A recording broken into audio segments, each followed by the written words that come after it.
Hi everyone, I'm Mrs. Estep. I teach third grade language arts and I'm super excited to read because of Winn-Dixie. It's one of my favorite books and we are reading chapter 20. When I told Gloria Dump about Otis and how he got arrested, she laughed so hard she had to grab a hold of her false teeth so they wouldn't fall out of her mouth. "Whoo-wee," she said when she was finally done laughing. "That sure is a dangerous criminal." "He's a lonely man," I told her. "He just wants to play his music for somebody." Gloria wiped her eyes with the hem of her dress. "I know it, sugar," she said, "but sometimes things are so sad, they get to be funny." "You know what else?" I said, still thinking about sad things.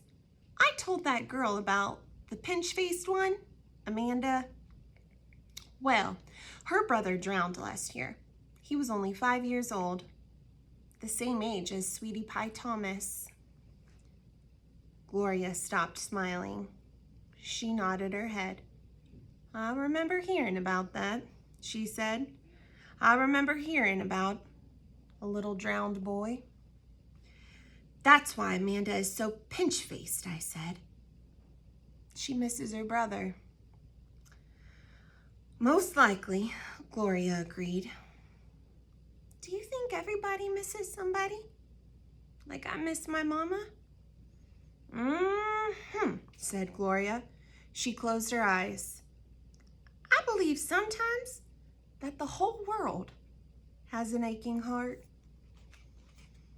I couldn't stand to think about sad things that couldn't be helped anymore. So I said, "Do you want to hear some more about David Copperfield?" "Yes, indeed," Gloria said. "I've been looking forward to it all day. Let's see what happens to that child." I opened up David Copperfield and started to read, but the whole time I was thinking about Otis, worrying about him not being allowed to play his guitar for people. I needed to find him some people to listen to his music. And then it came to me, the solution for Otis's aching heart, for everyone's aching heart. "I know what we need to do," I said. I slammed the book shut.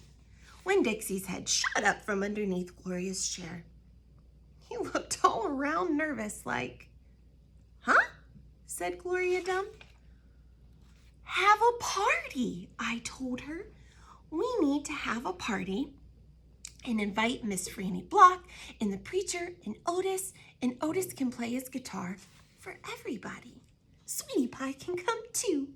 She listens to his music good." "We who?" Gloria asked.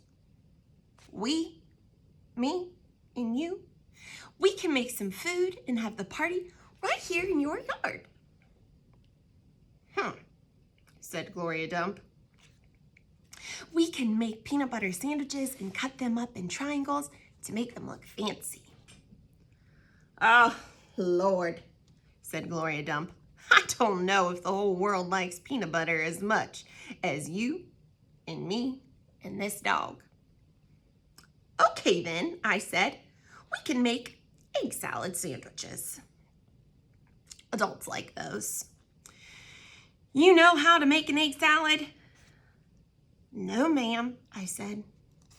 "I don't have a mama around to teach me things like that. But I bet you know. I bet you could teach me. Please."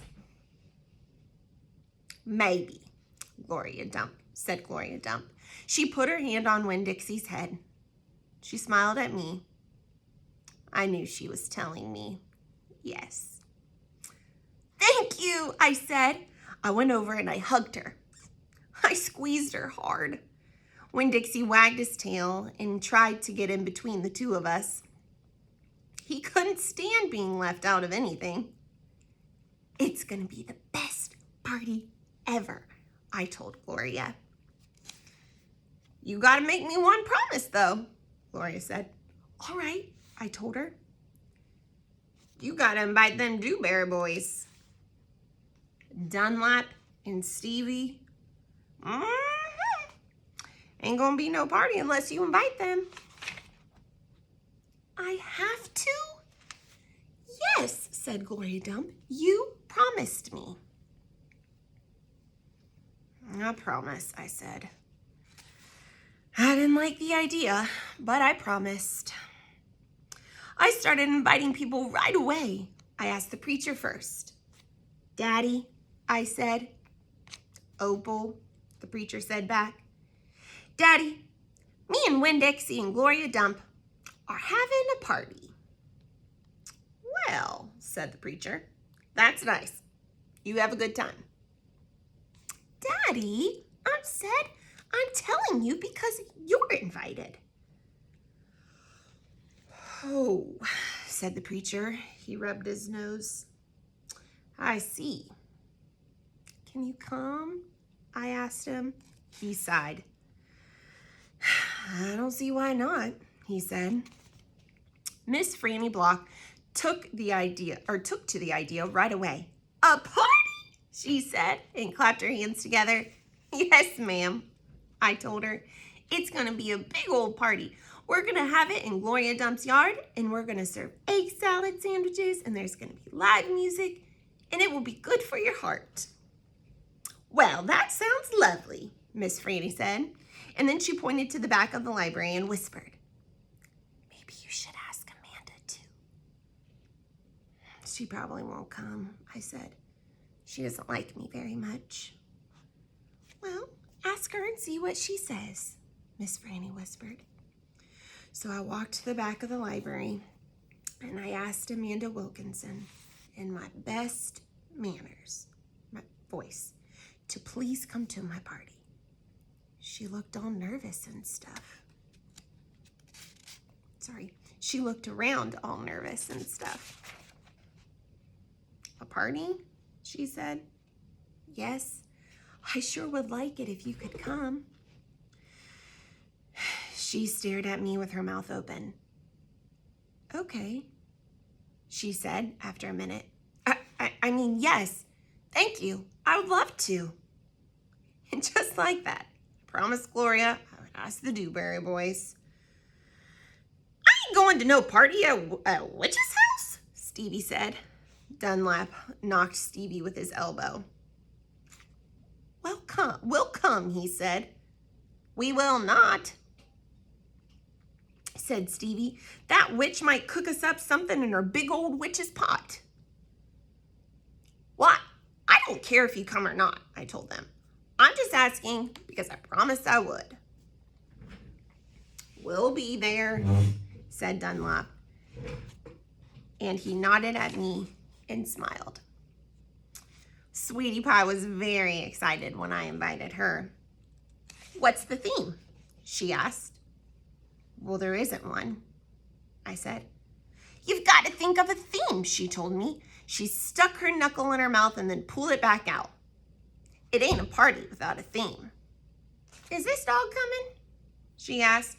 She wrapped her arms around Winn-Dixie and squeezed him so hard that his eyes almost popped out of his head. Yes, I told her. Good, she said. You could make that the theme. It could be a dog party. I'll think about it, I told her. The last person I asked was Otis. I told him all about the party and that he was invited, and he said, no, thank you. Why not? I asked.